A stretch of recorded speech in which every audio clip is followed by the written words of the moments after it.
handle the truth. The Denise Simon Experience. The Truth Matrix. Vetting, exposing, drilling down to the truth. Rolling Thunder, this is Hitman. Seat over. Hitman, this is Rolling Thunder. Seat out. The Denise Simon Experience.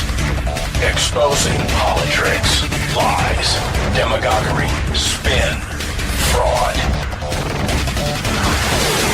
Grid to suppress. Mike Charlie, 4 tree 5, 9er 2 1. Grid to mark. Mike Charlie, 4 7 tree 9er 8 9er out. Promoting individual situational awareness. Question, probe, notice, ask why. Mark smoke on the deck. 2 rounds AGPT. Gas TOT 5-3.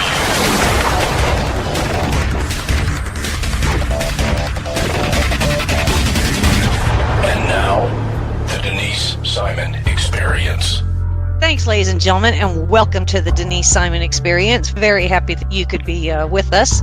I have the true privilege of having Robert Vera with us, and Robert Vera was introduced to me by a previous guest, and that is Major Scott Husing, who was on the show a couple of weeks ago, I think now. And I was so pleased with this introduction to Robert Vera because he has written a book titled A Warrior's Faith. It is a best-selling book, and he was kind enough to get it to me real fast. And I thought, oh gosh, how am I going to read it? But look, the cool thing is that you can't stop reading it. And it's kind of like when you get to the end, you're a little disappointed because you want more. Robert is he's a connective tissue with veterans and helping them continue to provide service when they come back into civilian life. But more powerfully, he is connecting I guess I would call it almost the secret to a higher power, so they can weave their way back into common life in the United States. The book is A Warrior's Faith. And Robert, thanks for being with us on the Denise Simon Experience. It's my pleasure. That's one of the best introductions I've ever received, so thank you very much. Oh, well, I don't know about all that. The introduction probably could have gone on for 30 minutes. This book, it's not a very long book, but it's a transforming book because it makes the reader, whether you're a veteran or not, it makes upon the last page to be very introspective, really page by page, and so it was a privilege to read it. So I thank you for writing this book. It's a book that you describe former Navy SEAL, now deceased, sadly so, Ryan Jobe, and his life. There's very few people like him that are out there today, but they do exist, and I think that is part of the spirit of your book. So I'm going to kind of dive into the middle of this book, Robert, and I'm going to, when I got to this one sentence, I jumped up and went to my little spiral notebook and wrote this down along with other notes, and that is 1,400 calories an hour. Yeah. Okay, now, I generally don't ever get personal, but I wear a Fitbit all day long, and I'm really happy when it says that I've burned 1,400 calories in a day. But when I saw 1,400 calories in an hour, I was like stunned. So we're going to just kind of go right into the middle of it. Tell us about 1,400 calories an hour and how that even happened. So, yeah, Ryan Jobe was for those of you listeners may have seen the movie or read the book American Sniper. That is oriented you to so who Ryan Jobe was. Ryan Jobe in the movie was Biggles, and Chris Kyle was, of course, the American Sniper, and he wrote the book American Sniper. And in the movie version of American Sniper, Biggles was shot on the rooftop in Ramadi, Iraq. And the movie version has Ryan passing away, or Biggles passing away several days after he was wounded. They actually lived for 3 years. And he lived right near me in Scottsdale, Arizona. So the first day I met Ryan, he said, I have an opportunity to climb Mount Rainier. Do you want to train with me? So I said, sure, and he was totally blind. I mean, he was missing his right eye and he was completely blind in the other eye. So we would just train together. I would pick him up in the morning and we'd go out to the various hills around Phoenix, mountains around Phoenix, and we'd climb together. And Ryan was completely blind, so obviously his effort to do things was much, much greater. He's also kind of a big guy. So burning calories is a function of, your activity and how big you are. The bigger you are, the more calories you burn. So Ryan climbing Mount Rainier was easily burning 14, maybe even more calories per hour on that mountain. He literally climbed Mount Rainier completely blind. Mount Rainier, for those of you who don't know, is Washington State's highest mountain. It stands at 411 feet. It is the most prominent mountain in the skyline. It literally dominates the skyline when you fly into Seattle. It's perhaps one of the most dangerous mountains in the world. 3 people die there every year trying to get to the summit, and about 50% of the people who attempt it don't make it. Ryan Jobe, to his credit, he did it completely blind, and he burned a lot of calories on the way up and on the way down too. But an amazing sort of effort. A couple of years after Ryan climbed, in fact, this past July, I was up on Rainier again, and I just closed my eyes just to see how it would feel, and it didn't feel very good, by the way. But it's really unsettling because you don't know, if you're going to place your foot in a certain crevasse or an area. So it's very unsettling to climb a mountain completely blind, and you have to have literally blind faith in the people that are guiding you. And this was part of a program called what? Yeah, I would take guys every year to Mount Rainier, and I still take guys across the Grand Canyon. I was doing that with an organization called Camp Patriot, but I still do it on my own now. I just take wounded veterans or veterans who feel as though like, hey, I just need to get out and do something. So we put a target date. Usually in July we'll go climb Mount Rainier, and in May and October we'll go hike across the Grand Canyon. Frankly, the Grand Canyon is a little bit more difficult than hiking Mount Rainier because the Grand Canyon from rim to rim to rim is 50 miles, and it's equivalent to climbing Mount Everest in terms of elevation. But I would just take veterans, returning veterans who just wanted to get back and just to build relationships with them. And I think that's an easy way to do it. Just doing something you have in common. You don't really have to, have anything else in common, but like to do these types of things. So Ryan and I had a lot in common. He loved, I'd taken up this hobby. I'd left my job as an investment banker. I'd taken up a hobby as doing Ironman triathlons. And Ryan wanted to do an Ironman triathlon. So that's when he and I sort of, after we climbed Mount Rainier, we were training to do an Ironman triathlon together. I would be his partner in that. He would still do all of it. We'd swim, bike, run. For those of you who don't know, an Ironman triathlon is a 2.4-mile swim followed by a 112-mile bike, and then you do a full 26.2-mile marathon. So Ryan and I were training for that prior to when he passed. Which brings me to either bells on your shoes or maracas in your pocket. So this is funny. So Ryan couldn't see, but he could hear. And so one day I show up to him because we had to figure out a way to run efficiently together. And, you do it side by side, but it was awkward to hold on to a strap or a belt because your arms are moving, right? So I figured, okay, I'm going to attach these little bells to my shoes. So he could hear, where I was, right? So all he'd have to do is he could hear my pace, left, right, and he could hear me, and I could communicate with him. So we didn't have to hold on to some type of piece of, usually a belt tether to hold on to it. Yeah, a tether. So I show up and I walk in and I don't say anything, but he hears this like twinkle, twinkle, twinkle, these bells, right? And he's like, "What? Did you step in fairies? What happened to you? What do you have?" And I'm like, I attach bells to my feet. Isn't it a great idea? He's like, "No, that's a horrible idea." So we went out and I tried to do it, but you know what? It was so awkward because we were walking together. We'd walk and run, and people would look at us and they would wonder why. And the bells were audible in a tone that, like, literally, it was like the only tone you could hear once you heard it. It was like this high-pitched bell. And so afterwards, Ryan's like, I think you need to take those off. We need to find something a little bit more dignified than twinkle bells on your shoes. So I took them off, and I found these. My son at the time, Matthew, had these maracas, these little egg-shaped maracas that like you shake them in the sand. It's very Caribbean-like. And I brought those with me the next time. I put them in I wore shorts that have running shorts that had some pockets, and I put them in my pockets. And Ryan's like, "That's so much better. Like, this feels so much more better that we have sort of a Caribbean feel to the whole thing." So yeah, I traded out the bells for maracas. But I do want to tell you a little bit about why I wrote the book in the length that I did. People say that I wanted you to read it in one sitting. And so Friday, I get a call. So my publisher is HarperCollins, and one of the largest publishers in the world, and I'm a first-time author. And so it's Friday, and I have to have the book in on Friday. So my manuscript is due, and we're launching. This is back in 2015. The book came out. So I said, hey, you know what? Can I have the weekend? Something's not quite right. I just need to make some final edits over the weekend. Would you allow me to do that? And I'll send it to you. I'll press send on Monday. You'll get the finished manuscript on Monday, and we're good to go. And they said, sure. No, take the weekend. Do what you need to do. So Friday, I just prayed about it. It's like, something's not right. Something's not right. And then it hit me. And so I did not sleep from Friday to Monday. I did not sleep, and I edited the entire book. I literally rewrote the entire book in the weekend, and it went from almost 400 and something pages down to 200 pages. So I cut it in half from 80-something thousand words to 40-something thousand words because I just felt there was something wrong. So I sent it in on Monday, and almost immediately after I sent it in, I get a call from the publisher, from the senior publisher, the CEO, publisher of my division, and he said, "Hey, you okay?" I said, "Yeah." He said, "What happened?" I said, "What do you mean?" He's like, "Well, the book was 80,000 words. Now it's 40-something thousand words." I said, "Yeah, I know."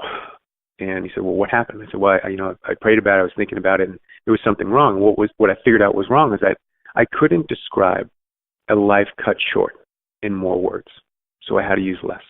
And I didn't know how to do that. So I cut out anything that was extraneous, anything that I don't think honored Ryan, anything that I thought may not give the reader the same feeling that I had of a life cut short." And he asked me if I was sure. I said, "Yeah, I'm absolutely sure." I said, "Okay, thank you." And 2 weeks later, the book became a #1 bestseller. So I guess it did work out. It did indeed work out. In the inside flap, Robert, you have Job 23:10. When he tested me, I shall come forth as gold. Now we're talking about Ryan Job. Explain that for us. Yeah, Job was one of my, I grew up sort of, went to Catholic school my whole life, and Job was sort of this character you hear about all the time, the patience of Job. And I always thought Job was interesting as a book because it never really made sense to me, right? And for those of you who know the book of Job, it's about this guy who's really tested. I mean, God, me and Ryan would laugh about it all the time. We said, like, "Hey, did you ever read the book of Job? You're kind of like him, And he's like, "Yeah." And one of the passages in Job I thought was really sort of funny is that, God, literally, if you know the story, God takes everything. Job has everything, and God just takes everything from him, And, and literally just covers him with sores and everything. One of the funny parts was that Job's wife's like, "Why don't you just curse God and die," and something like that. And I said, "Ryan, what's funny about the book of Job?" And he's like, "What?" I said, God takes everything from Job, but he leaves one thing. And Ryan said to me, "What's that?" And I said, "His nagging wife." And me and Ryan's like, "You know what? God has our sense of humor." I'm like, "Yeah, he does." Yeah, he does. But the Job 23:10 is, he knows the way I take. When he tests me, I shall come forth as gold. I used to always say, "Ryan, hey man, don't worry about it, brother. We got this. You're golden. And because it was a struggle, Ryan, he was blind. He had been seriously wounded. I mean, I'll tell you about sort of what happened then and who Ryan inspired. But for him to come back and do the things that he was doing. I mean, he was in school. He had married. He's training for like an Ironman triathlon, and like most people don't even attempt it. Most people don't even attempt Mount Rainier. We took him elk hunting. Ryan would attempt some really challenging things that most able-bodied, fully sighted people would never even consider. And Ryan did it with, he made it look easy, but he really did. So, yeah, I mean, Ryan, that quote was really, it was powerful to me. I mean, I don't want to give too much away, but I gave the eulogy at Ryan's funeral. Chris Kyle, by the way, was Chris, American Sniper. Chris was a pallbearer, and I gave the eulogy at Ryan's funeral, and that's how me and Chris knew each other. But, one of the things that happened to me, I'll never forget, is that I led Ryan out for the last time. Me and Trey did. Trey was his guide dog, and they played Amazing Grace on a bagpiper. Played Amazing Grace, and his team was behind him, and Ryan was in the casket, and I led him out. And so one of the traditions in the SEAL community is that it's difficult for them to lose people, and especially guys like Ryan, who was a SEAL. A straight up guy, just literally he was their hero. And one of the things they do is they remove their trident in a very private way, with nobody really watching but the sort of people at funerals. They walk up to the casket, and their trident is sort of the symbol, like you earn your trident. It's only 2,500 Navy SEALs in the active duty, and and retired, and the trident is sort of like everything to them, and when they take it off and they pound it into the wood of the casket, that they really, they love this guy, and that was their symbol to him, that hey, job well done. And so after the trident is golden, and after we were done, this casket was literally covered in tridents. There's Navy SEAL tridents pounded into the casket, and there wasn't a space that sort of was empty. So I was leaving Ryan out, and we got out of the church, and I just for a moment, at the exit of the church, I just turned around, and I just got this very eerie sort of glimpse of this casket. It was Ryan Job, in his casket coming forth as gold, just like it said on Job 23:10. Fascinating. Ladies and gentlemen, we're speaking with Robert Vera, who is the author of A Warrior's Faith, the story of Navy SEAL Ryan Job. So on a lighter note, let's go to the shopping spree trip with the lavender oil. So it's August, and his wife is her birthday, and Ryan needed a ride. So Arizona is very, very hot in the summer, and the ground heats up. So the ground temperatures can be 130, 140 degrees, and it's not appropriate to take your dog, especially seeing an eye dog, out because their paws get burned up. So Ryan called me up and said, "Hey man, can you take me to the store? I need to get a birthday gift." I'm like, "Sure, no problem."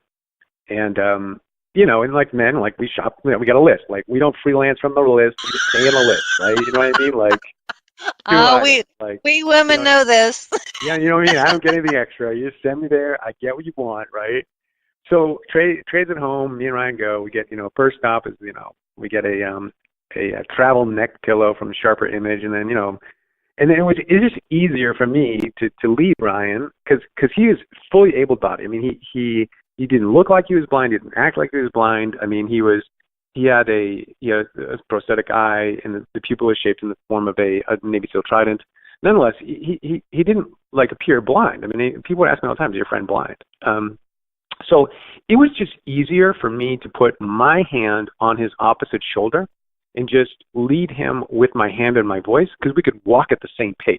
Mm-hmm. And I could sort of pull him and push him out of the way from, we could get there quicker. We could walk and talk at the same pace. And it was just easy. It wasn't awkward. It didn't seem awkward to me, at least, at all. And so we had, we got in the pillow, we're going across the mall. We passed the food court, and we're going to the body shop.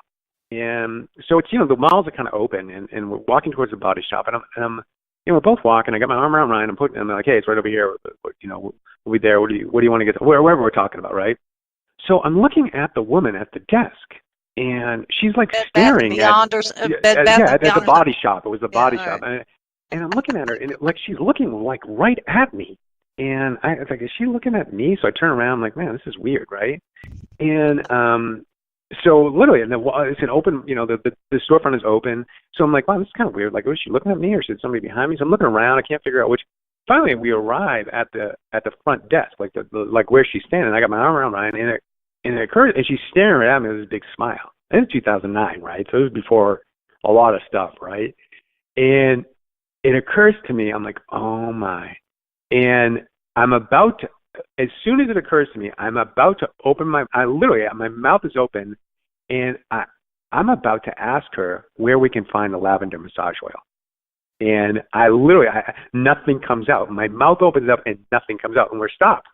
And I got my arm around Ryan, so I take my arm off Ryan, and Ryan turns to me and is like, "Is somebody looking at us?" And I said, I can't say anything. And then I said, and he said, and he's like, "Is someone looking at us?" I'm like, "No." He's like, "What's wrong?" So finally, I just say, "Look, this is my friend. He's blind, and we're here to get a birthday present." And she's like looking, and just sort of looking at us both. And I said, it's his birthday, and we're married, and Ryan holds up his ring. He's like, "Yeah, we're married." And I said, "No, I'm married to. He's married to Kelly. So it gets really weird, right?" Finally, I'm like, "Hey, look, can we just get some lavender massage oil?" And she's like, "Oh, yeah, sure, So she brings us over there, and Ryan can't smell either because his olfactory sort of nerves were, the olfactory system that hangs from your nose was severed as well. So I was like, "Hey, man, there's no, you can't smell this." And she's standing there. I'm like, "Hey, you want me to put them on your hands or something?" And she just looks at me like, "Are you two for real?" And so Ryan's like, no, this is perfect. So I was like, you know what, you can just package this up. We're just going to take this. But things like that would happen all the time because I didn't think anything of it. We would just walk. I would just put my arm around and walk. It was just easier to do that. But it made for some weird, like these days, I mean, I think people don't really, think too much about that stuff. But back in 2009, I mean, it was it was less obvious. And, Ryan was he was adamant about that. He didn't want to be, any type of display of affection was sort of men, women, he didn't like any of that, right? So, but yeah, there were some awkward times when because I'd have to take him to the bathroom as well. I have to show him where it is, and but yeah, we figured that out though. It was, and then we got in the car and he looked at me, he turned his head to me, and he said, you're not my type. I said, yeah. Then I think he called me ugly. He's never seen me before, but anyway. Well, another spirit. There's lots of messages in this book, ladies and gentlemen, of warrior's faith, and I would say that. The friendships, the brotherhoods, the relationships, the connectivity that warriors have with each other, whether they're in the same branch of service or not, is really remarkable. And it's remarkable to the point where we civilians out here will never come to understand it. We can see it. We witness it. We read about it. We're told about it. But I just don't believe that the full definition of their guide to the left, the guide to the right, and the protectionism they have for each other can ever be fully described. So Robert does an exceptional job of imparting that, what those relationships really are.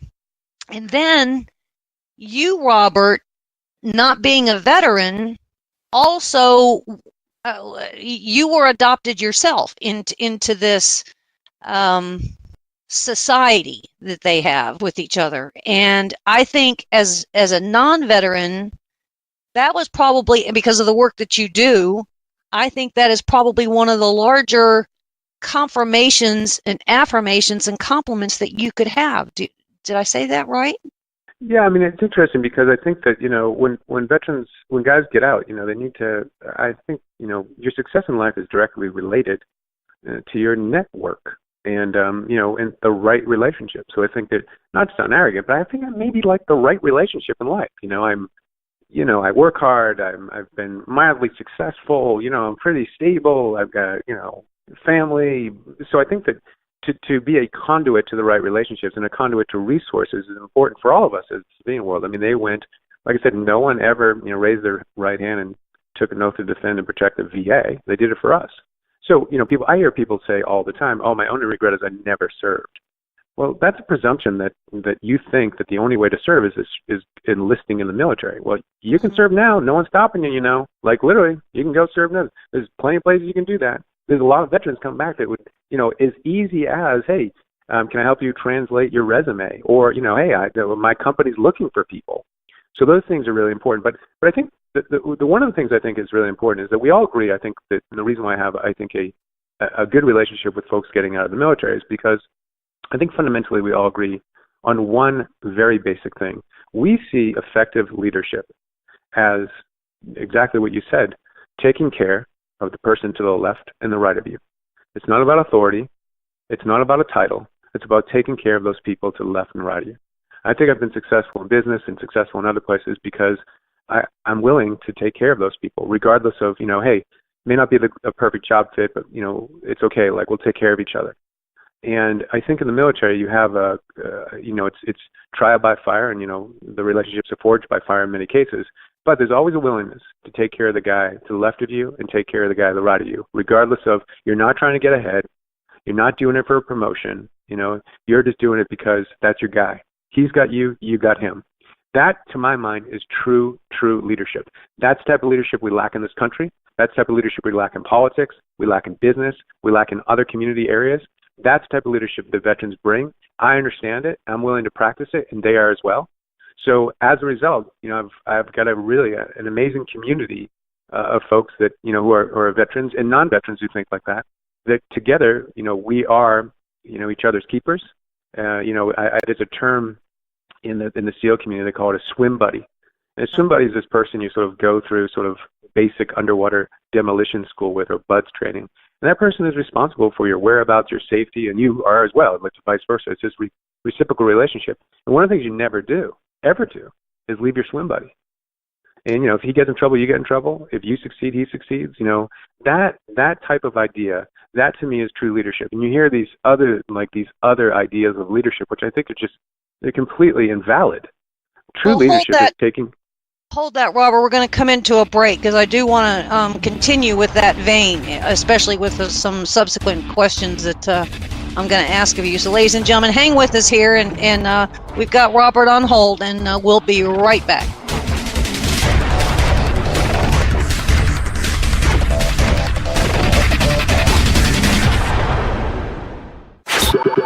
Hi, this is Captain Matt Bruce from the Captain's America Third Watch, and you're listening to Talk America Radio, the new dominant force in conservative talk radio.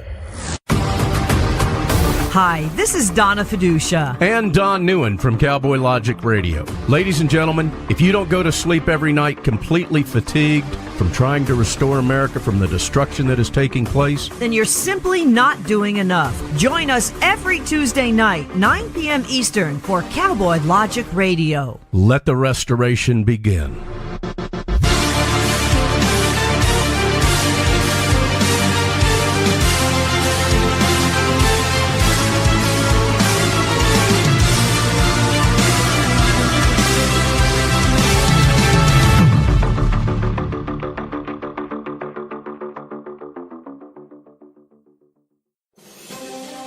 Donald Trump came to Washington vowing to drain the swamp and make government work for the American people. But the swamp creatures in D.C. aren't going down without a fight, and the deep state is determined to overturn the election and keep their gravy train rolling. In these turbulent times, it's critical for patriots to stay engaged and be prepared to defend this president. You can stay up to date on Trump's battle to make America great again by listening to America First Radio with Jim Dawes each weeknight at 10 p.m. Eastern on the Liberty Feed.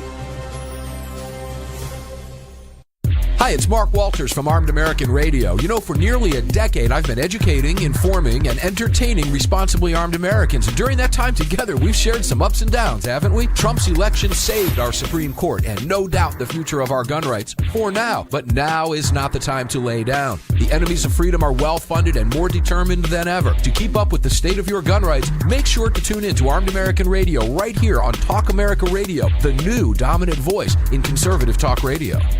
You're listening to your local news source, WLBB, News Talk 1330 and FM 106.3. KTA Digital Dallas. Talk America Radio. Simulcasting on WDDQ, Talk 92.1, Adel, Valdosta, Georgia, and WJHC, Talk 107.5, Jasper, Florida.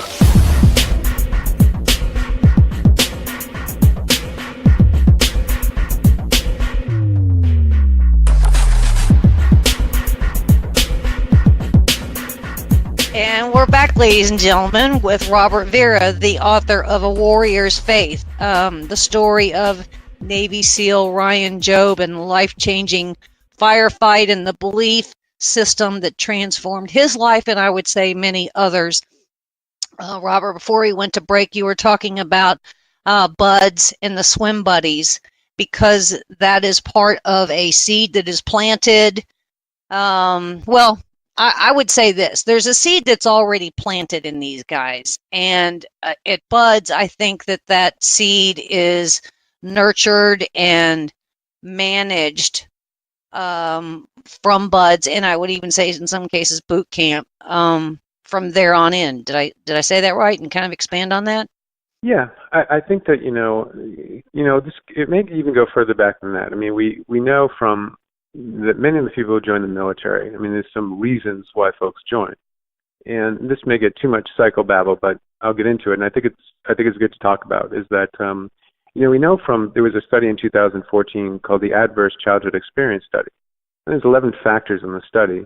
And if you were, somehow suffered or experienced trauma as a child, you may be a good candidate for the military. That's probably why they have, recruiting stations in certain areas and others. Now, that I think is the good news, because the military does give you purpose, mission, training, all those things. I mean, so it may be that, and also I think that trauma may mean that you're looking for family and community. So you come into the military with this idea that you're looking for family and community because it wasn't really available to you for many people. Now this is for many, not the majority, but for some percentage of the military, they come in with this idea that they're looking for family. So in the military does that. Now, unfortunately, there's a group that experienced trauma that they find other avenues to, and their behavior is sort of utilized, and they find themselves, frankly, in bad places in life. But many people come into the military for the camaraderie, the family, to serve, and so in the SEAL community, while I've never been a Navy SEAL, I've never been in the military, I see how close these guys are. The trial by fire sort of makes them closer, and they're very well aware of their responsibilities to each other. They have a community that takes care of each other, and they're willing to sacrifice for each other, which is really important, I think, in terms of showing leadership. So that idea of being someone's swim buddy, not just in BUD/S, but after you graduate from the SEAL training program into the SEAL community, and then, frankly, when you get out. I know many Navy SEALs who were leaders in their, community, the SEAL community, who are out, who are no longer, senior chiefs or, lieutenants, who are still doing the work, literally leading their fellow warfighters, to better places in life. And no one tells them to. No one says, here's how you do it. They go find a way. They pick people up, they dust them off, and they put them back in the fight. They don't have a title, they don't have authority, but they go and do it. Now, that to me is true leadership. And I want to be part of that. And I think a lot of other people do want to be part of that. And I'll give you, you had one of your guests, Scott Husing. Scott is a former Marine, he's a major. He's been out for many, many years, right? Scott still is in contact with the people that served with him in 2004 in Ramadi, Iraq. Indeed. That's true leadership, when you don't have to, but you do, because you care for the guy to the left of you and to the right of you. It's not like you get a paycheck for doing that, right? But that's leadership. There's no expiration date on that leadership, right? You can decide to serve and lead, or you decide not to. So I've decided to lead, right? Okay, I'll be a conduit. I'll do what I can. I'm a small twist on the wrench to help people get back into society, to move forward, to be successful, to do those things. And Ryan Job was one of them, and there's a lot of other guys that I work with now that I call friends that, hey, we work together, and I'm just a small twist on the wrench, whether that's new job, finding life purpose, getting the right help that they need to get to the right places in life. I'm happy to facilitate that. It doesn't really cost me anything, and it's an honor to do it for the greatest group of people you ever meet. Yeah, because there's a sentence in your book that said the real war is right here at home. And I jumped up and wrote that sentence down in my little spiral notebook here. And there's a lot of moving parts to that sentence. What was your intention? Let me explain exactly what I mean by that. We have a lot of guys returning, and many of them are struggling. They've got their autonomic nervous systems have been trained into a state of stress. The Veterans Administration has done what I think is the greatest injustice they've done to our veterans by calling post-traumatic stress, or PTSD, mental illness. If you really think about what mental illness is, and I've asked many professionals, I've been working in this area now for almost a decade. You ask, professionals, professional behavioral health and mental health professionals, can you give me your definition of mental illness? And many can't. So I have to give them my definition and ask them if it's accurate. And I'll say, isn't mental illness an inability to objectively think about the way that you're thinking? And they'll say, yes. Oh, yes, that's it. And I said, well, I need to tell you something. I know many, many veterans who have post-traumatic stress. Classic symptoms. They can't sleep, disproportionate rage, self-medicating, all those things. None of them, as far as I know, and I've spent many, many days with them on mountains and canyons and, other times on the phone, none of them are delusional. They all can objectively think about the way that they're thinking. In fact, that's the reason why they're having problems, because they know that they're having problems, right? So the fact is, their autonomic nervous system has been trained into a state of stress. So they're in the rest and digest, fight or flight. They're in the fight or flight phase most of the time. So it only makes sense that if they can be trained into a state of stress, then they can be trained out of it. So the use of medication is not really working, frankly, because all you're really doing with that is treating the symptoms. Yet what you've done is now you've looped, PTSD into the same category of illness with schizophrenia. That's not very helpful. And by the way, it creates a stigma in the community. People are reluctant to get some help. And you know what? If you don't get help, it doesn't get better. So what we have is people spiraling down to a place of hopelessness. Literally hopelessness. And that is why we see hopelessness is the condition of suicide. And that's why we see upwards of 20 veterans a day taking their own life, because they feel hopeless.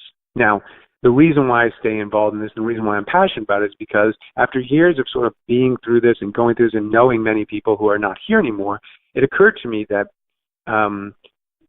if there was a pill or combination of drug therapies that cured hopelessness, the VA would have solved it. And I'm not being disparaging the VA. I'm just saying that they would have solved it, right? So that's not going to work.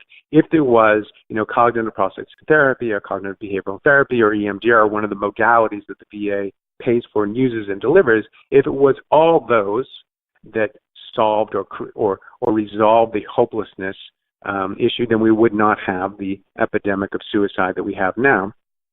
So none of those two things are actually true, or at least they're not working. So it occurred to me then, if you agree with me that suicide is a condition of hopelessness, then you must ask the next logical question in that series. Then what does cure hopelessness? And it is only the right relationships in one's life that cures hopelessness. That's it. It doesn't have to be a therapist. It doesn't have to be a clinical professional. It just has to be the right relationship. Someone who is willing to be objective, to care, to provide resources, understanding, and to literally say, hey, you know what? Not everything you think is actually true. Your autonomic nervous system has been trained in the direction that it can be trained out of. I think you could get some help. Here are a few places you may want to talk to. And if you need anything, let me know. Which brings me to another short paragraph in your book, which was stunning to me, and I'm well aware of some statistics, but I was not aware of this one. And you state in the book, government statistics, the death toll for veteran suicides at home will soon exceed the number of service members killed in action in both Afghanistan and Iraq. We've exceeded it already. And in some communities, the EOD community, we've lost more people to suicide than we have to bombs in the sand. And, I'm just unreasonable about this, because I refuse to sort of throw up my hand and say, what's the VA doing? Look, the VA I'm not being disparaging. The fact of the matter is the VA is doing their best, and that's really the problem. We had Secretary Shelkin, and he just was fired by the Trump administration. One of the things that was really difficult for me to listen to is that he called, in his exit, he called many of the veterans, said that veterans are broken, and that's what he said. And then, even, I think, more damaging is he said that he doesn't believe that the private sector can actually successfully treat or provide efficacy for treatment of veterans who have mental health issues. So if you really think about what he said, the VA is not able to do it. They're not able to do it. If they were, we wouldn't have 20 plus veterans a day committing suicide. And now he's saying that, in his opinion, this is the outgoing Secretary of the Veterans Administration, he says that the private sector can't do it. Now, if that doesn't create a condition of hopelessness, I don't know what does, right? I completely disagree with that. There's organizations like Boulder Crest Retreat.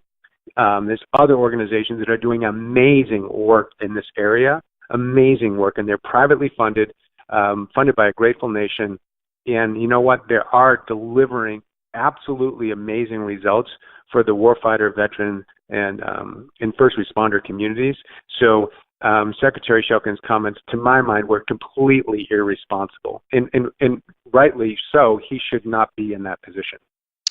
Well, I'm often asked, and I know enough about all this to be dangerous in a statement, but when you have these organizations that have sprouted up since 2001 and even certainly before, that are doing this kind of work, if the Veterans Administration was doing effective work across the spectrum, you wouldn't need Patriots Camp and the Boulder Creek. You know what I'm saying? I mean, Yes. So the slack and the need has been defined such that the VA doesn't even recognize those outside groups, do they? No, they don't. And here's the problem. I mean, this is what people don't. People need to understand is that the VA adopted its behavioral health / mental health treatment programs from the civilian world. Look, the Journal of American Medical Association said that we need a new innovative system because it's not working on the civilian side either. Frankly, suicides are on the rise. It's the only, healthcare crisis that's on the rise. If you're a 55-year-old white male, you are, the prime target. So that's the leading cause of death in that category. So behavioral health / mental health is not working in the civilian side well at all. And the military / Veterans Administration adopted it from the civilian world. Now, here's the thing. Government is not an innovator. So the Veterans Administration, to their defense, they've never been asked to come up with hey, we just gave you money to treat the problem. That's all their money. There was never any money to come up with an innovative solution. Look, I mean, that's not going to happen. But what will happen is that private sector will come up with innovative solutions for this. Trauma is indiscriminate, but the recovery process from trauma is very discriminatory. Mm-hmm. It needs to be the right relationships, the right modalities, the right time. We see this all the time. Look, even in substance abuse recovery programs, the recidivism rates is like 80-something%. So it's not working in the civilian world. It's just not working. So the Veterans Administration has adopted programs from the civilian world. They're not working. They're not working very well. And what happens is the veterans population feels like, that's it. I don't want to take these drugs. This is not working. There's no hope for me. So they feel trapped. They feel hopeless, and they feel like their out is suicide, which I disagree with. I do think there's plenty of solutions that they can, there's Boulder Crest Retreat, there's other ones, but there's solutions, and it is a journey. It's not an event. You're not going to go there and get better the next day, but right. It gets progressively better over time. Mm-hmm. And you do learn that it just happened to you, that, it's very common, these things happen, and, what you think is most private is most common. So many of the guys getting out, and, frankly, I think the post-traumatic stress, I've never been in the military, so I guess it's okay, fair game for me to say this. I think it's a leadership issue. If you getting out of the military, if your commander, the guy that you served for and with, all those years, if he said, hey, look, guys, here's what's going to happen. This is not about your educational benefits. This is not about your healthcare benefits. What's going to happen is some of you are going to really struggle when you get out. You'll abuse alcohol. There'll be relationship problems. There'll be rage. There'll be sleeplessness. That is all normal. In fact, if you're not profoundly altered from the experience of war, then there may be something really wrong with you. Mm-hmm. But when that happens, here's what I'd like you to do. You take my cell phone number. I led you here, and I'll lead you there. It's all going to be okay. I got you. So you just call me if you know somebody or if you yourself have that, and you know what? We'll get after it together. No problem. We got this. Go on now. You can go get your educational benefits and all your other stuff, but you remember this conversation. There's nothing wrong with you. You're going to be fine. Don't feel embarrassed about it. You call me, and we'll sort this out. I got you. I don't know of many leaders in the military who have said that to their people. I don't either. I'm willing to say that to them, and I'm willing to say, hey, brother, I got you. You don't have to worry about this. We got this. No problem. It's not a unique phenomenon that we can attach to the quote war on terror, because we had these issues in Vietnam, we had them in Korea, we had them in World War II. Look, every Greek tragedy that you look at is post-traumatic stress. It goes back as far as the Spartans and the Greeks. I've read all the Greek tragedies, and it's all post-traumatic stress. So this is not sort of a new thing. The autonomic nervous system responds in predictable ways. We knew this. Look, it goes. I don't want to be. I'm not a conspiracy theorist, right? But we know that people who are predisposed to some type of trauma make good war fighters. That's why we have, that's why we have recruitment stations in certain places in town, right? We know that. We know from and we now have evidence of this. It's called the Adverse Childhood Experience Study, or the ACE study, done by Kaiser Permanente. I mean, we know this, right? So these things are known to us. So now, you can't tell me that the government or the military didn't know that there would be repercussions following these wars, and that the behaviors associated with these repercussions were not predictable. The fact of the matter is, while they may have known it, they probably didn't have what is the effective treatment solution? So we don't know this. There's been some amazing work done in this area. There's a book called, it's a best-selling book done by one of the most, I call him one of the Premount researchers in trauma, Bessel van der Kolk. His book is called The Body Keeps the Score. Literally, he's worked with Vietnam veterans. It's an amazing read about sort of, this is what it's called. And, he's a preeminent sort of researcher in trauma. And he says that trauma is the greatest healthcare crisis facing our world and our nation today. And I tend to agree with him. But as it relates to, Ryan Jobe, Ryan came back and, Ryan, he refused to allow himself to be categorized by, having, post-traumatic stress, and he just wanted to get after it. And whatever issues he had, you know what? I was there, and we would work through them, and we did. Sadly, his life was cut short, which really affected me personally very much, and that's why I wrote the book. But Ryan was one of those persons that, even if he felt as though he did have it, he graduated from college with a 4.0. He was married. He was a productive man. He was going to get his MBA. Even if he had it, it would be no excuse for Ryan not to deliver excellence in everything he did, no matter what. I'm glad you kind of circled back to that, because in the book you say there are no coincidences, and in a couple of emails you said to me, and in conversations you said to me, there are no coincidences. And what struck me was the phone call that you had with a buddy. It's a business associate, and this business associate said, you need to call this lawyer. And you did not know this lawyer, but you called this lawyer, and this lawyer essentially picked up all the pieces that were scrambled post Ryan Jobe's death in the hospital, and it just kind of offered up the final solution, if you will, the final fix, the final answer to it all. And it's almost as though when you find a lawyer, you have no idea where things are going to go, how it's going to happen, but this lawyer just kind of put it all back in circumstance and in context and brought some closure, right? Yeah, let me sort of lead up to that, because so Ryan gets shot on a rooftop in Ramadi, Iraq. He literally, so he's facing east into the sun, sniper shoots, the bullet hits the upper receiver of his weapon. It was a Dragunov, so it was a 7.62 round, hits the upper receiver of Ryan's weapon. The shrapnel from the bullet and Ryan's upper receiver sprays into his face. Ryan is out. Chris Kyle's on the other side of the roof. It was just him and Ryan on the roof. Chris on the other side of the roof. Chris runs to Ryan. Now the fight is on, right? There's bullets flying from everywhere. Johnny the medic, I call him Tommy in the book, but Johnny the medic, gets up to the roof and starts working on Ryan. Now there's bullets pinging everywhere. Mark Lee stood in the exact spot. I've interviewed his mom, Debbie. Yep. Mark Lee stood in the exact spot where Ryan got shot and put lead down range. He didn't know where it was coming from. They didn't know if they were going to get killed. Chris didn't know if he was going to get killed too. He just got up. They just started putting lead down range. There's bullets coming in everywhere. Ryan's on the ground. Leif has got his hand. He's calling him back. Come on, brother. We got you. We got you. We're going to get you out. Ryan, they all think he's dead because the wound is egregious. His whole right side of his face is it's gone.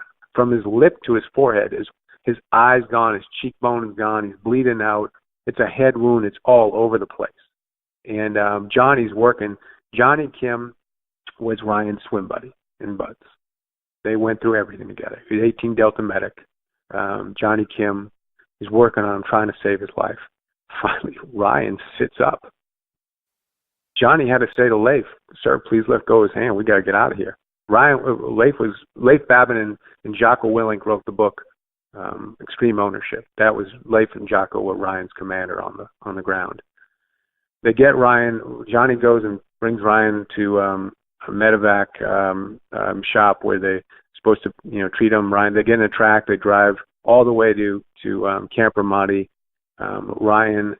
Johnny lets Ryan off, and I met the doctor who treated Ryan. Anyway, he's told me that if Johnny Kim, the medic, wasn't there that day, wasn't with Ryan right by his side, didn't get to him, there's no chance that Ryan Jobe would have ever lived. No chance. And that came from, his name is Dr. Zachary Kitchen. He was the physician who treated, I found him, he was a physician who treated Ryan Jobe at Camp Ramadi. So all these people risked their life. Leif, Johnny, all of them risked their life. Johnny, literally, it changed Johnny's life. He left Ryan off and said, as soon as he left him at Camp Ramadi, he said, I need to do something with my life.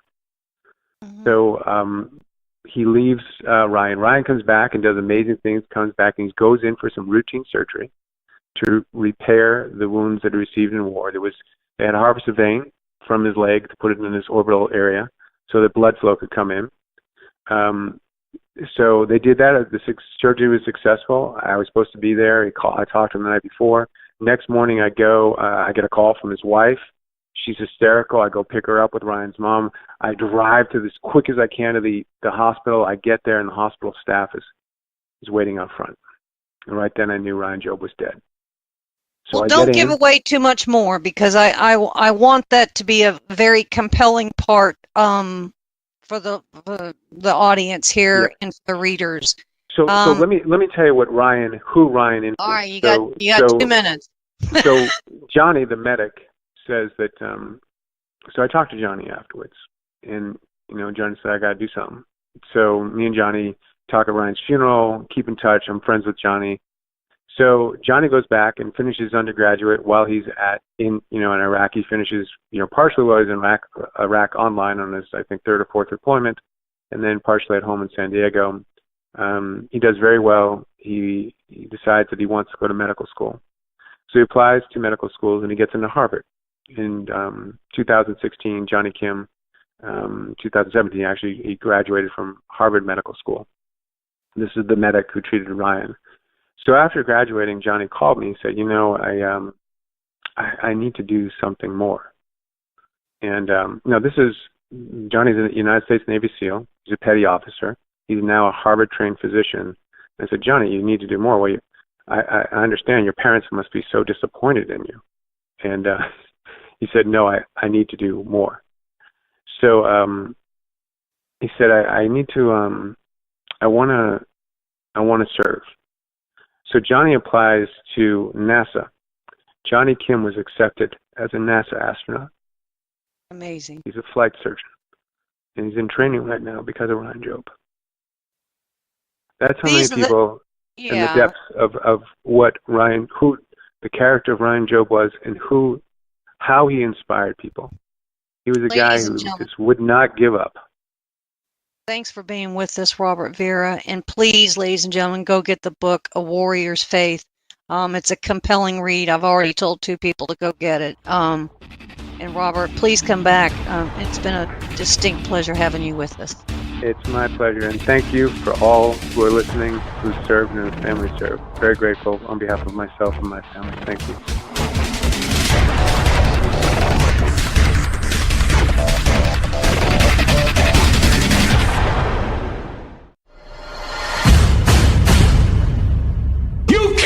The truth. The Denise Simon Experience. The Truth Matrix. Vetting, exposing, drilling down to the truth. Rolling Thunder, this is Hitman. Seat over. Hitman, this is Rolling Thunder. Seat out. The Denise Simon Experience. Exposing politics, lies, demagoguery, spin, fraud. Suppress, Mike Charlie, 4 Tree 5, 9er 2-1, grid to Mark, Mike Charlie, 4-7 Tree 9er, 8-9er, out. Promoting individual situational awareness. Question, probe, Notice. Ask why. Mark smoke on the deck. 2 rounds HEPT. Gas TOT 53.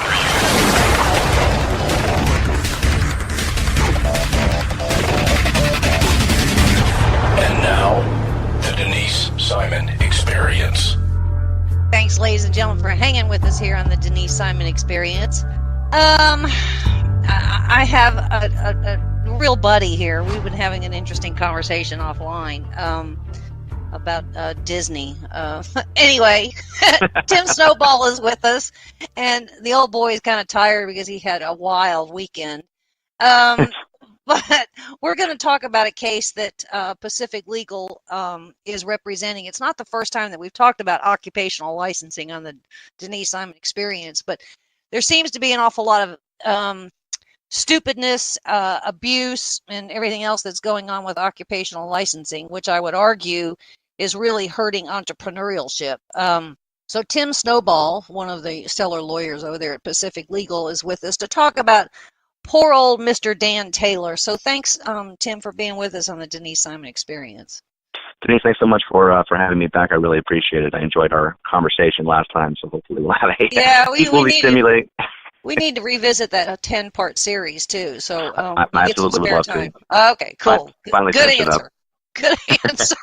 Well, let me take a moment just to talk about please. occupational licensing in general, if I may. So, I think that the way to look at occupational licensing is really to look at kind of a benefit versus harm kind of balance, right? So when you think about occupational licensing in the abstract, I think the way to approach it is to think of how much responsibility someone has that's rendering a service to you and the possible damage that could be done, right? So we require, for example, doctors and lawyers to be licensed. And I think that, anyone would be hard-pressed to argue that that's not necessary, right? Because if someone's going to be operating on you with the impact of really, positively or negatively affecting your health, or vice versa with a lawyer, representing your legal interests, or possibly, being the deciding factor in whether or not you win a certain case, I think that makes sense to require someone to jump through a certain number of hoops in order to achieve that position, and then be subject to certain ethical responsibilities as a condition of having their license. I think that makes sense.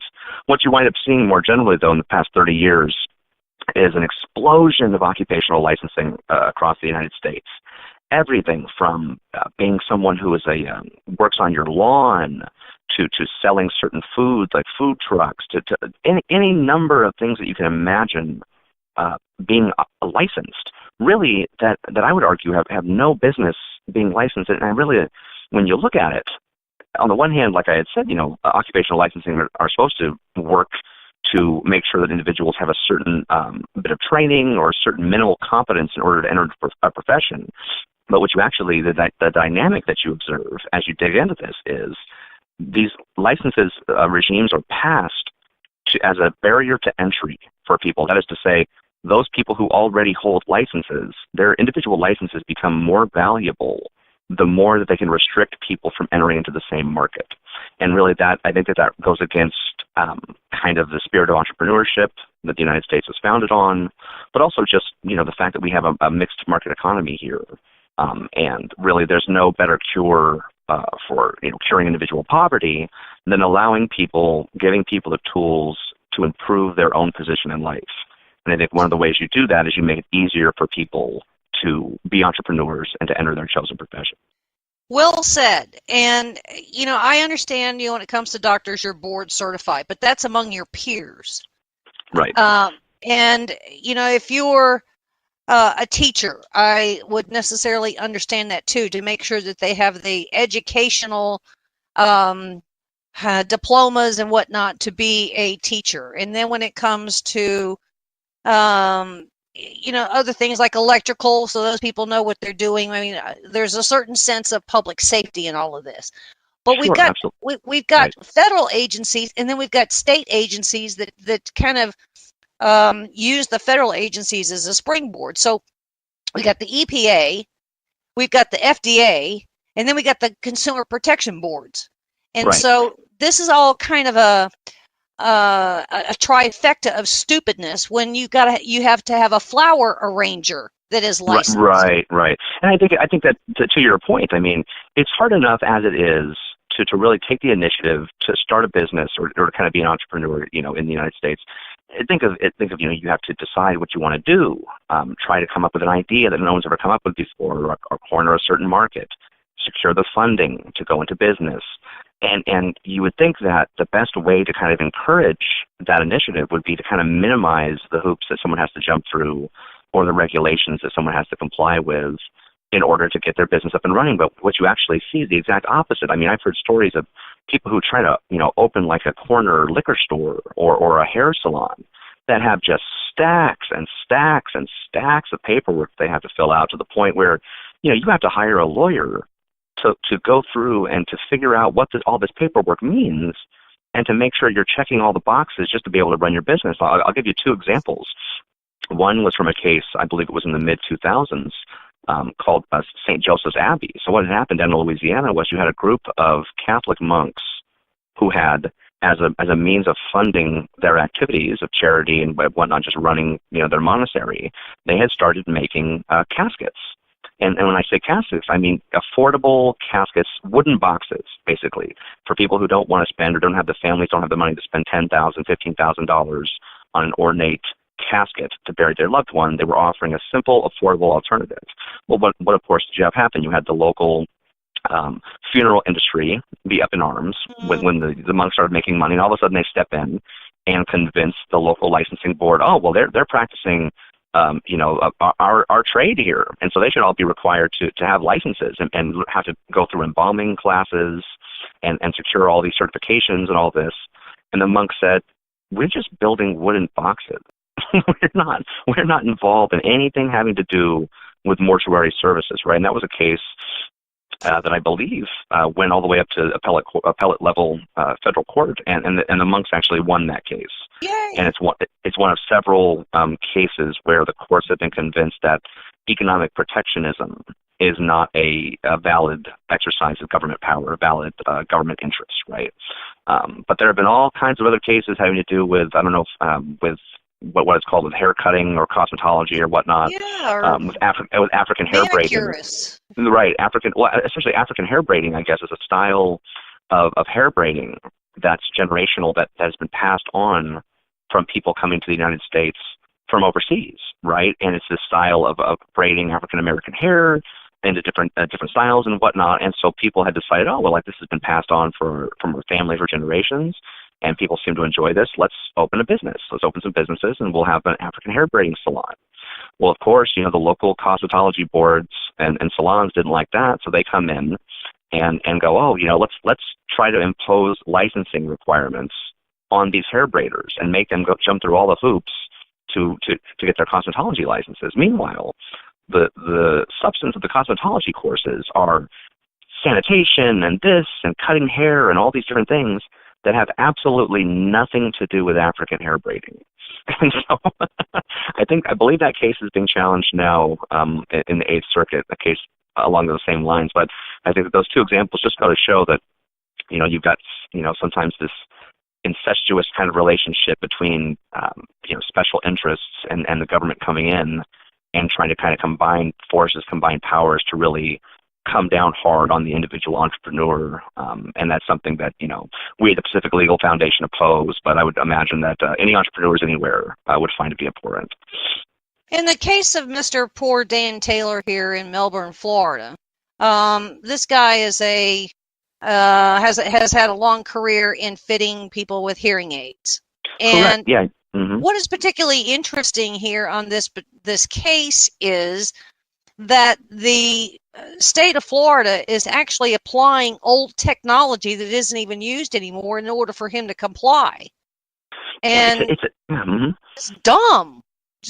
Well, again, I think that when you look at it, of course, on its face, like you said, this seems quite dumb, unless you take into account, some of the dynamics that we were just discussing, which happens to do with, entrenched interests, people who have a vested interest in restricting entry into the hearing aid market in Florida. And you see the government step in and impose some of these regulations. Well, let me talk about Dan for a few minutes. I mean, Dan Taylor, first of all, he himself is hearing impaired. So not only is, providing hearing aid, technology and services to the public professional interest for Dan, but it's a personal interest as well.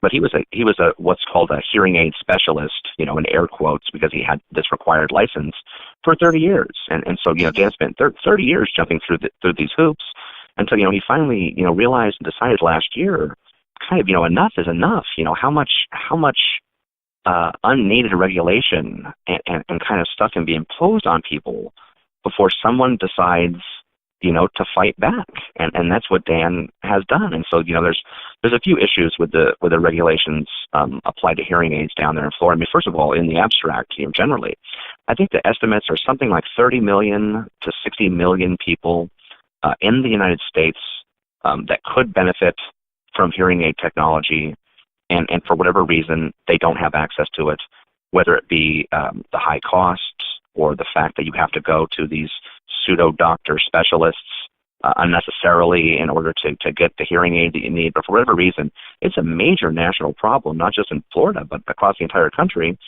And so down in Florida, you've got two really big issues with these rules. Number one, I mean, these regulations requiring licensure and these specialized tests were passed back in the 1970s. And I think that anybody who's been paying attention would understand that technology has progressed pretty far since the 1970s, across the board. And even if you go on Google and do Google Images or something and pull up 1970s hearing aids, it's this big blocky device that fits onto your ear, and it's this huge elaborate looking thing. Whereas now, I mean, you can get online and you can order a hearing aid. Yep. And the thing is tiny, and it's customizable, like a rubber that fits comfortably into any ear canal. And it links right up with your cell phone, and you can do your own adjusting and calibration on your own phone. And so the idea that technology has progressed this far to where if you wanted to, you could get online in most states, not Florida. Of course, Florida won't let you order hearing aids online, but in other states. I don't know about that. I mean, we literally have commercials, TV commercials, about every fifth commercial is a hearing aid commercial. Oh, is that right? I didn't know about that. Oh, yeah. And I would also add that 30% of the cases that go through the VA, the Veterans Administration, are hearing. That doesn't surprise me in the least. No, So if they would just fix that, they'd fix 30% of their backlogs. Anyway, sure. And imagine, and I mean, just imagine the quality of life affected. Luckily, I've been blessed and fortunate enough not to have any hearing or vision problems or anything like that. But I imagine just how difficult that would make life, even having a small impairment. And Mr. Taylor, he also volunteered. He also, did his, this whole hearing aid business of his as part of a community service. Absolutely. No, Dan cares passionately about this issue. And so in this suit, unlike other, law firms, the Pacific Legal Foundation is 100% nonprofit. We only bring lawsuits in order to vindicate individual rights and to hopefully get bad laws taken off the books. So, Dan's suing for declaratory relief, which means we're just trying to get the law declared unconstitutional, which it is, and also injunctive relief, which means we're trying to get an injunction in place to prevent the state of Florida from enforcing this thing. But in addition to, the fact that these laws as applied to hearing aids in Florida are way, way out of date in terms of the modern trend of technology, they're also preempted by federal law, which means exactly. Under the Supremacy Clause of the Constitution, it basically says the United States Constitution and federal statutes passed in pursuance thereof are the supreme law of the land, which basically means when Congress has spoken to a certain issue, such as hearing aids and whether or not there should be a license required for selling hearing aids, that occupies the field, and states cannot pass contradictory laws to what Congress has already constitutionally done. And Congress has multiple times now amended the Food and Drug Act in the 70s and even recently, I think, in the past decade, saying no license shall be required for selling hearing aids. And you even had a separate act last year that was signed by President Trump that's called the Over-the-Counter Hearing Aid Act. So we already had these rules in the books, federal rules, saying that you don't have to have a license federally in order to sell hearing aids. Now you have an entire act that was passed last year saying this particular type of the basic model hearing aid, shall be available over the counter, period, right? And so it's a great case, I think, in terms of, obviously you we are strategic with our cases, but we always try to help out people as much as we can, and to varying degrees depending on what the law says. But I feel pretty good about this one in terms of the law really clearly being on our side and on Mr. Taylor's side and on the side of the entrepreneur down there in Florida. Tim, when it comes to this nonsense, how many other states have something similar with this kind of outdated licensing board, if you will, on hearing aids as Florida has? Do you know? Oh, I think and as part of my research, I had looked into this, and I think it's something absolutely ridiculous. It's something ridiculous. It's like 44 states, or something absolutely ridiculous. And our hope, of course, is when we wind up ultimately getting victory down there for Mr. Taylor and for any other Floridians who want to go into this business or who would just benefit from having greater access to this technology, we will be able to use that victory as a precedent to go on. Mr. Taylor isn't looking for any kind of monetary result on this. He just wants a real correction in the law for the state, correct? Right. And I think that whether it be Dan or any other entrepreneurs across the country who are subject to these kind of restrictive protectionist policies, all they're asking is for the government to get out of their way. Right? They're not asking. Hey, I think that so often in the modern age, people try to make kind of positive claims upon what they want the government to do for them, or the services that they think that society or the government owes them, or that should be rendered on their behalf. Mm. And I think that this really kind of ties in with what we had spoken about last time. But one of the foundational ideas behind the United States is really just government being restricted to specific things that they are allowed to do, and really opening up opportunities and freedoms for individuals to pursue their own happiness and their own self-interest without the government stepping in and putting up roadblocks. Well, there is a place for regulations and licensing. I mean, you start off by saying that, and we certainly agree, and that it can be used as a benefit when these professions or these occupations are able to tout the fact that they have these licenses or these trades things. I mean, so we get that, and it's definitely a benefit. Right, and don't get me wrong. You know what I mean? Like I was saying, I mean, back in the 1970s, given the state of the technology, it very well may have made sense to have to go into a pseudo, doctoral appointment, have someone with a complex license who can understand this complex technology, be able to, fit it on your ear and do any kind of calibrations. The computer that they had was probably the size of a refrigerator at that point. You know what I mean? But a modern iPhone packs more of a punch than anything that they had available to the public back in the 1970s. And so basically it boils down, at least on that front, to a changed circumstances type of argument. You know what I mean? It'd be like, back when Henry Ford invented the Model T, requiring anybody on the production line, the Model T, to have a license certifying that they're able to work on, like stagecoaches or something. Like, you know what I mean? Like the two, you know what I mean? The two are just not comparable. And so really that's what we're dealing with in terms of this licensing regime.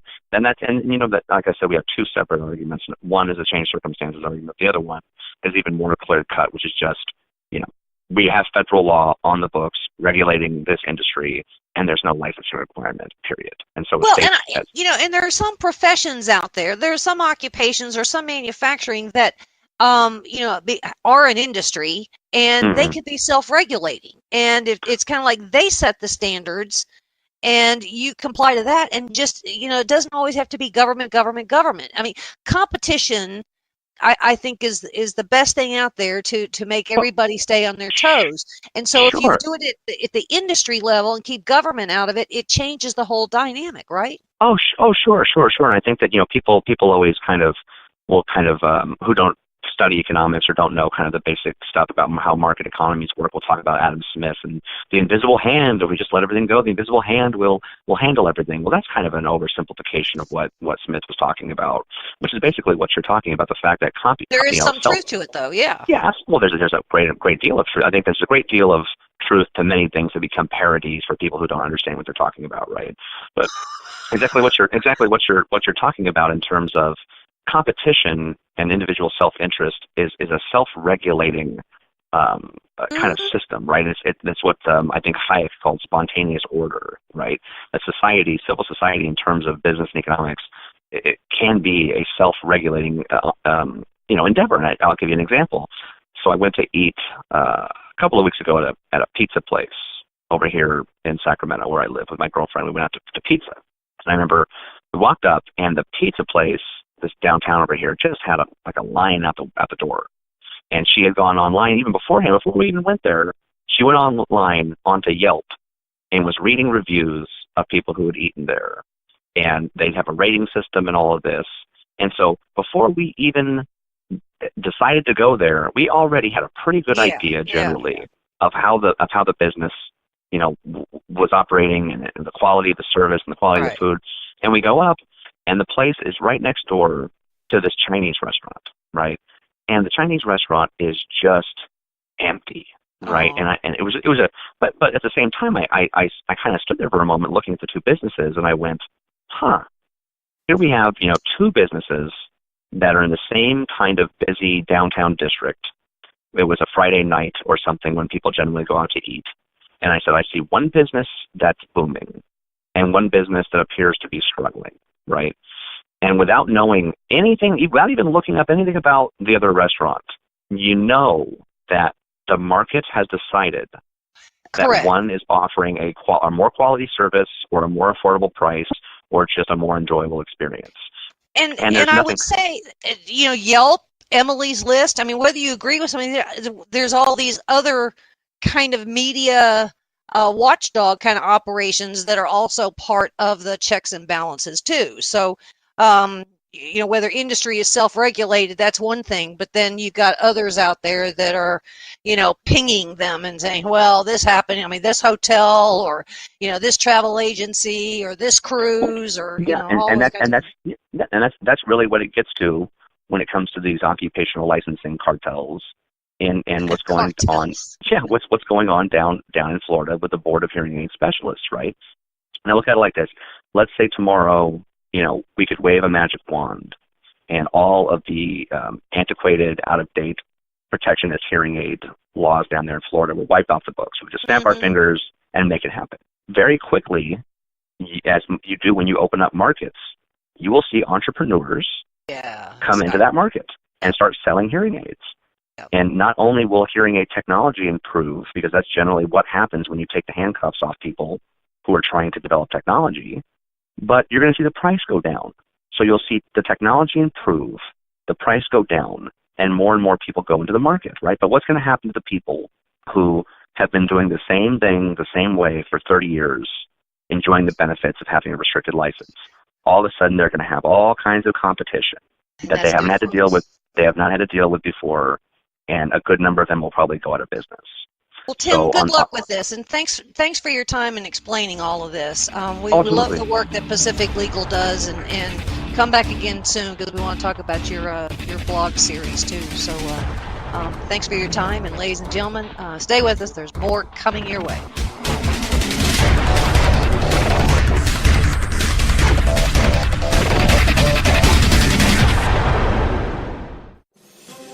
Hi, thank you for listening. My name is Ron Phillips, and I'm the owner and operations manager of Talk America Radio.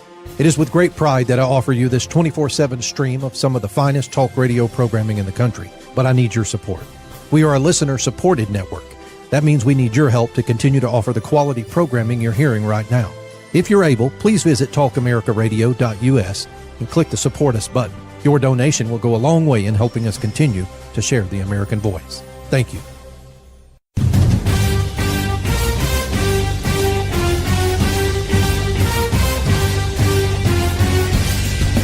This is Don Newen, co-host of the Drive Time Sit Rep.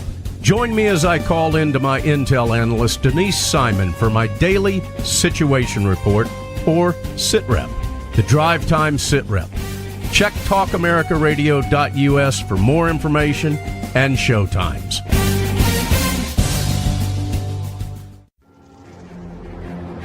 Let me talk to you, black people. When you vote for blacks and put them in office under the banner of the Democrat Party, please explain to me what black people get as a result. This was not a nap that we have been taking. We are in a coma. You know what the interesting thing about pensions is? That's today's money given to people who ain't doing nothing for you today. Get off that black Democrat tit that they've been sucking on. Your country is being stolen from you, and the promise is being stolen from your children, and they're telling you it's all right while the rest of the world is trying to lap us. Well, why are we doing so poorly? 2 words: teachers' unions. Are you kidding me?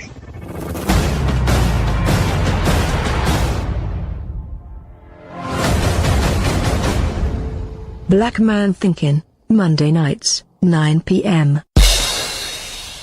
This is Denise Simon, host of the Denise Simon Experience. When I'm not debating with Donna Fiducia about politics, I listen to Cowboy Logic Radio. Why, you ask? Because outside of my blog, founderscode.com, and my own radio show, the Denise Simon Experience, Cowboy Logic is by far the most entertaining and informative radio show on planet Earth. Plus, Don makes me feel guilty if I don't listen to his radio show every week. You're listening to your local news source, WLBB, News Talk 1330 and FM 106.3. KTA Digital Dallas. Talk America Radio. Simulcasting on WDDQ, Talk 92.1, Adel, Valdosta, Georgia, and WJHC, Talk 107.5, Jasper, Florida.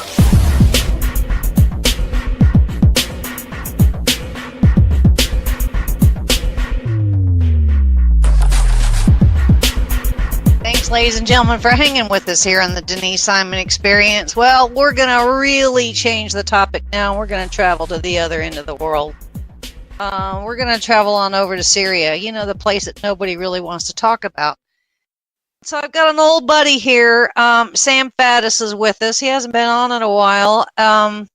Sam is former CIA, and I think he's probably had his toes in the sandbox of Syria more than once in his career. But he's also the the senior editor at And Magazine? Yes, ma'am. And Magazine, A-N-D. A-N-D. Well, Sam, thank you for being here. You wrote a two-part series on Syria. It's like the more we know, the less solvable this whole thing is. I mean, it is about as convoluted. I mean, and it's gone through a whole bunch of layered things. I mean, first, Russia wasn't there. Then Russia was there. Then Iran wasn't there. Then Iran was there. Then the United States was there. And then we're sort of getting out. And then we have Turkey. I mean, there are about as many moving parts to this whole thing. And yet, Bashar al-Assad is still in power. How come? Well, he's a very ruthless guy, and he's very, very good at keeping himself in power. His father once, when there was a revolt 30-plus years ago in the city of Homs, set up a cordon around the city and then just basically opened up with artillery for an extended period of time, as in days. This is on a city in his own country. Not that it was necessary to do that to retake the city. It was necessary to do that in order to make sure that everybody thought twice before ever attempting to get rid of him again. So he just shelled, sort of like just ringing any major American city with artillery and shelling it for days on end is what he did. So that's his lineage. He's a very ruthless guy, and the rebels are very disjointed, and nobody else has ever actually really come in to help them in a coherent way. We've gone in enough to destabilize the situation and make it, as you described, just madness and chaos. So in the midst of this, you have just a lot of areas that are under the control of tiny little factions. And then what amounts to a fragment of the original country that this guy is just bound and determined that he's going to hang on to unless you pry it from his cold, dead fingers. So right now, there's where we are, and I think your description was pretty accurate. It is a mess. It is a slaughterhouse. I've been watching this country for, 7 years now, and it's gone through a lot of gyrations here. First we had the Free Syrian Army, and that was a good thing. And then all of a sudden, it wasn't, because the Free Syrian Army, the attack on them was very much like the attack on, the journalists in Mexico. You go to do something good and report what's happening, and the next thing you know, you got family members that are being murdered. So the Free Syrian Army tried very hard to hold on, yet you had these factions, least of which was Islamic State, that were going in and slaughtering. So, I mean, they just couldn't hold on. But the United States is, okay, well, we'll come to the rescue. And so then I don't even think there is a Free Syrian Army. Now we have something called the Syrian Defense Force, which I think is something manufactured, rightly so, I would say, in some cases, by the United States. The Obama administration, they just did, they gave the whole matter of Syria over to Moscow. Yes. And then we stayed. I mean, we have a minimum of 2,000 troops there, but they're operating in eastern and southern Syria, and not where all of this other nonsense is going. You've heard me say this in regard to many other topics, many other areas of the world. For me, whenever we start talking about intervention, military, CIA, covert action, I don't care what it is. I'm, being as I am, I like to repeat myself. My response is always, when people start talking all kinds of details, is like, okay, just stop for a minute. Like, first of all, explain to me why we're going there. Like, what are your objectives? Like, you should be able to write those out pretty simply and clearly on a piece of paper. And then tell me what your plan is for achieving those objectives. And then we'll get to the part where we start talking about how many guys we're going to put on a plane and fly there, and what aid we're going to give to rebel groups. But it all has to flow logically, right from, first of all, are we going or are we not? If we are, why? What are we doing there? We don't seem to do that anymore. We seem to just react sporadically and tactically. So the next thing you know, we have, as you say, 7 years into this, whatever we are now, thousands of American soldiers on the ground inside what is still legally, technically Syria, working alongside local groups, mostly Kurds. And I can't tell you, as somebody who follows this closely, I can't tell you cleanly what their mission is. Theoretically, originally it was hunting ISIS in Syria, but it's clearly morphed way beyond that now to sort of protecting these people. But why? Like, in the midst of this soup of groups, why are we protecting some groups on the ground, not others? And what is our plan when a bunch of Americans start getting killed in Syria? What are we doing then? So it's a mess, because we have just wandered our way there. We didn't stay out cleanly, but we sure as heck haven't done anywhere near enough to get rid of Assad. So now it's just, like you said, we got everybody in the world. The Turks have basically annexed a big chunk of Syria. They won't give the Afrin area. They won't give that back. They're going to keep that as a border area, as basically a demilitarized zone. So they're just going to hold that to protect their own border. The Iranians are there in force. The Russians are there in force. You made reference to the articles I wrote in N Magazine recently. I mean, my immediate number one concern is we got Russian troops, American troops, Iranian troops. Hezbollah, Iranian Revolutionary Guard Corps. Yeah, we got everybody in the world all zipping around the same space, shooting at various people. The Israelis bombing sporadically whenever they feel like it. You could start a clock on this, that this is guaranteed that there will be an unforeseen, unexpected, unwelcome development. We will kill a bunch of Russians or shoot down a couple of Russian planes, or they'll do it to us. Yeah, well, we killed a bunch of Russians already, and Putin decided to look the other way and pretend like it didn't happen. He won't do that again. So sooner or later, there's going to be a spark. And then I don't know what we're doing. Because then the next thing you know, you're going to find yourself actually in a shooting war with the Russians, which is clearly not what we intend.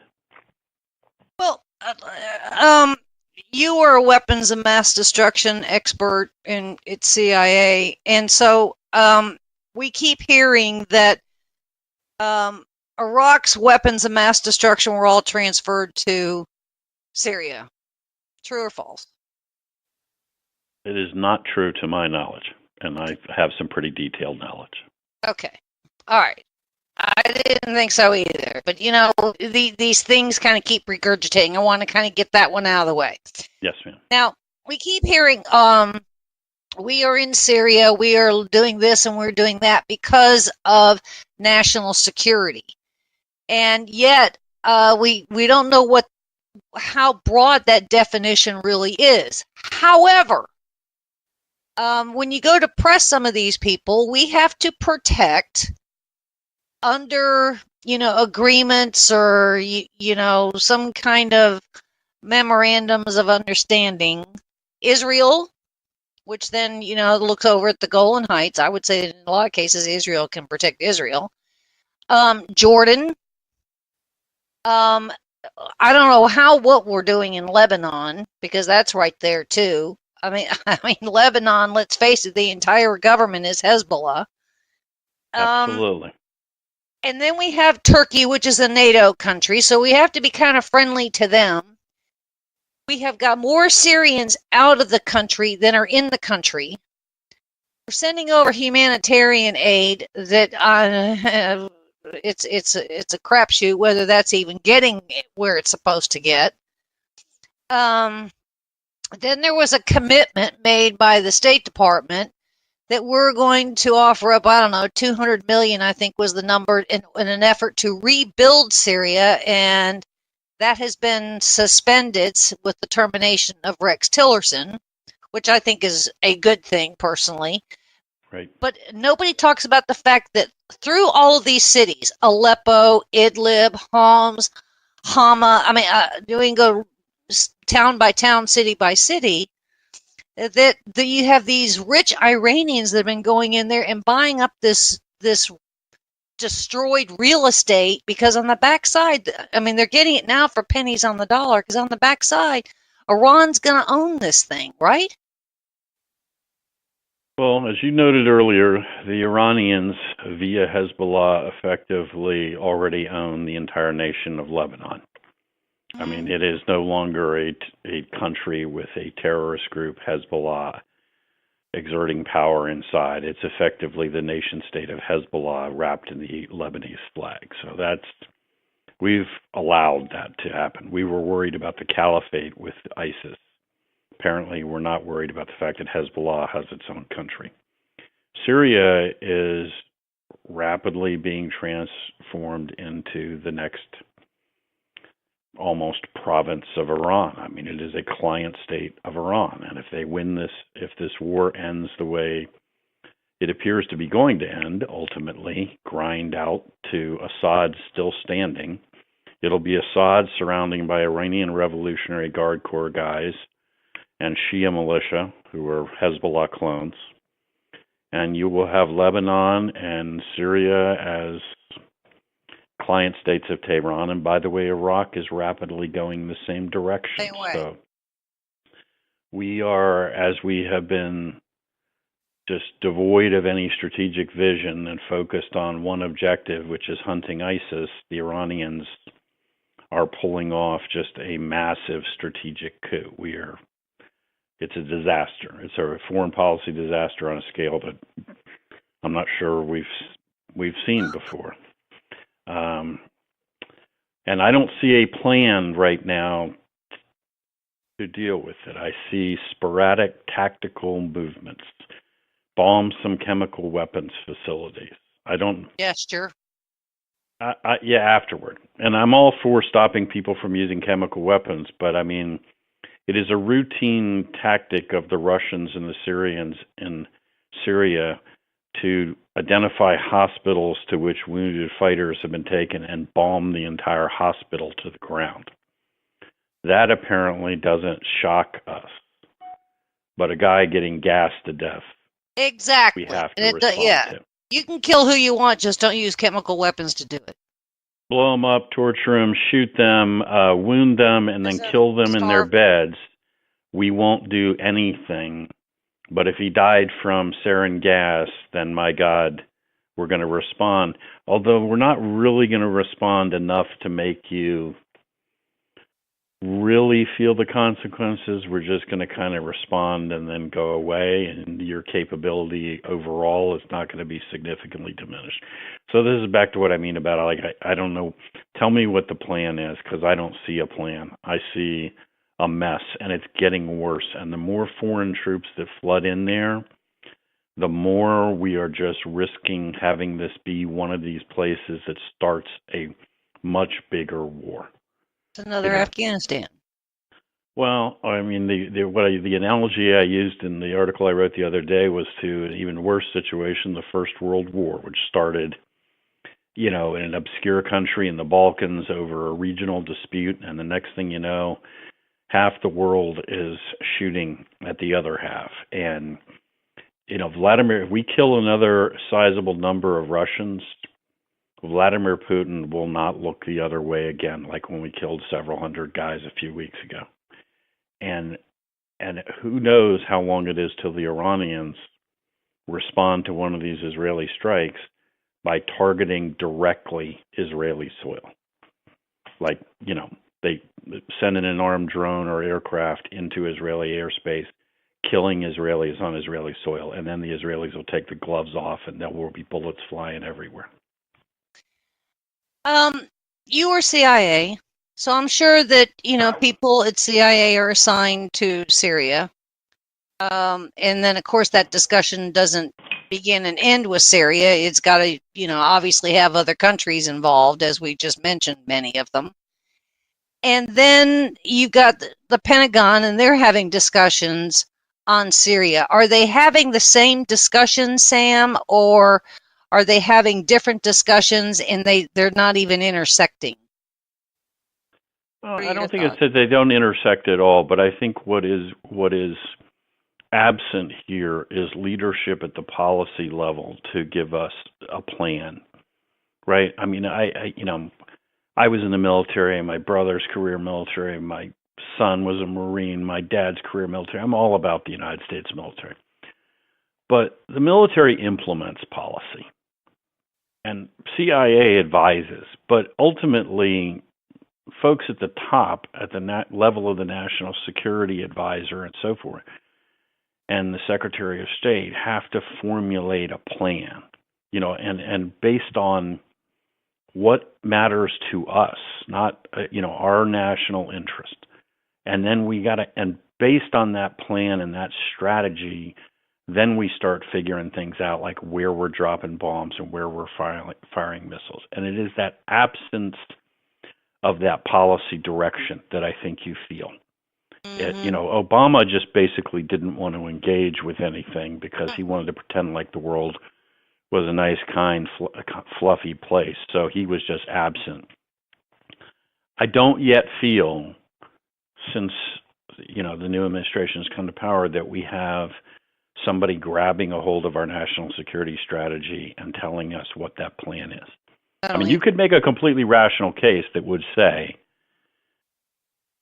I'm not saying that I would agree with this, but you could make a rational case that says there is nothing going on in Syria worth the United States fighting for.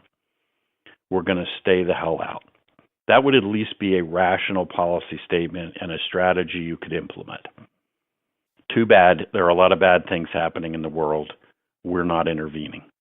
We'll condemn it at the United Nations, but no, we're not bombing people and we're not putting our troops on the ground. Then at least you would have a strategy that was clear. Or you could have a strategy that says, Assad is a monster and he's destabilizing the entire Middle East, and therefore our strategy is Assad must go, and then figure out how we're going to make that happen, which would start with convincing Vladimir Putin to leave Syria. But anyway, but at least those would be clear statements, right? You could then plan based on that. I can't articulate for you any such clear statement of what our current policy is in Syria. Sam, there was a time, I think, if we go back to when the Free Syrian Army was born, there was a time then, I think, that the United States could, during the Obama administration, that there could have been a policy to remove Assad. They all called for it. We don't do those things terribly successfully, but nonetheless, this was a chance to get it right. And now, since then, it's gotten so bad that I don't know if there is a policy. I mean, we're just going to have to, I almost believe that we're going to have to admit that Iran gets Lebanon, Iran gets Lebanon, and now they're going to get Syria. And they're going to continue with a 99-year lease at Tartus and hand that over to Putin. He gets that for free so he can have his warm water port in the Mediterranean. And I guess there'll be peace in the world. Well, I think it is unquestionable. I agree with you 1,000% that by fumbling around with this for 7 years, and fumbling is a kind term, we have made it infinitely more difficult.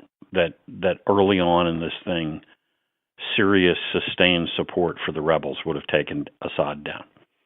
So we have made it much. I think that's true. We have made it much harder. I think you could still get rid of Assad, but at this point, you can't do that without getting the Iranians and the Russians out. As I wrote in the piece, replace him with what or whom? Well, I mean, as I wrote in the piece the other day, I don't think you can view Syria in a vacuum. So without getting. So if I'm talking to Vladimir Putin at this point, I'm going to say, look, what I see is that we're now in a new Cold War. The difference is your economy. You're the ruler of a rump state of Russia, not the Soviet Union, because it doesn't exist anymore. Your economy is 1/10 of ours. You want to play in Syria? You think this is amusing to you that you get to play big power? There are about 100 other places on the planet that are pressure points for you.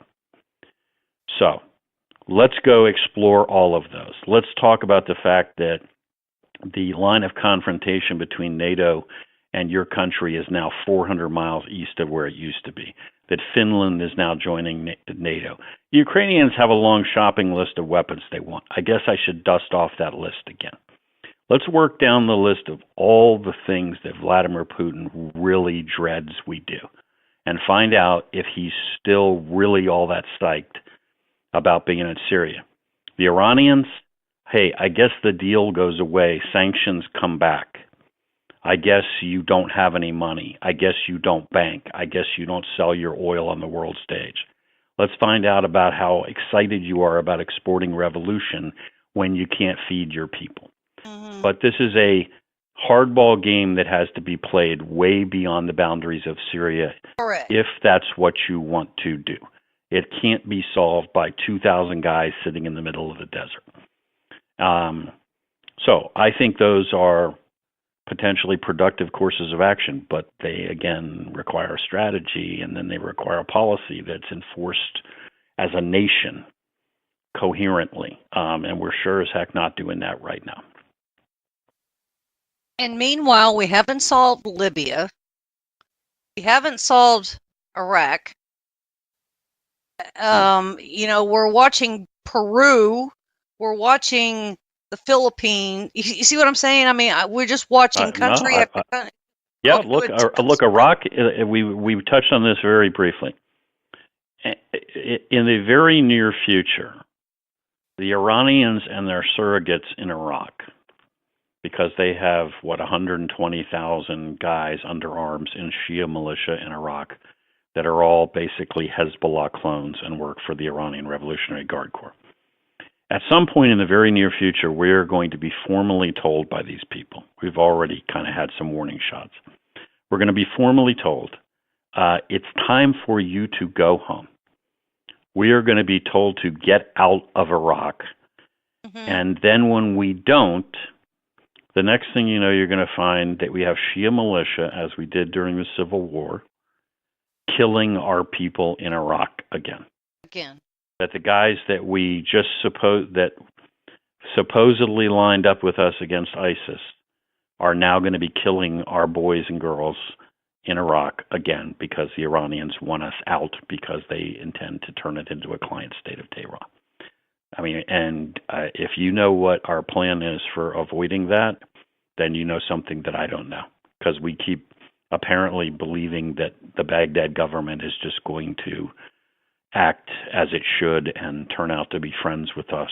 And so it's going to get worse because we don't have a plan. Well, what a cheery conversation here, Sam. So should we talk, can we talk like rainbows, unicorns, something like that for a little while? Well, it is, I imagine there's a lot of people paying attention to this, but I would say that the new guard, the National Security Council at this White House, is not one of them right at the moment. I think they're dealing with the Tehran Joint Plan of Action nuclear agreement, because we've got to make some hard decisions there come 3 weeks from now. Are we in or are we out? Which is the reason I think Macron is here in the United States. But ladies and gentlemen, if you don't get the French on board, you can't ever sustain sanctions, because correct. In my experience, as soon as we would slap sanctions on somebody back in the day, the next thing that happens is 12 French businessmen show up to make deals to sell whoever it is we just cut off what they manufacture. So you got to get the French on board or the sanctions are useless. Thank you, Mr. Sam Faddis. Visit A&D magazine. They also have a Facebook page, and so a lot of good contributions in articles over there. Thank you, Sam. Yes, ma'am. Thank you. All right. Thank you, ladies and gentlemen, for being with us on the Denise Simon Experience, and we'll see you again next time.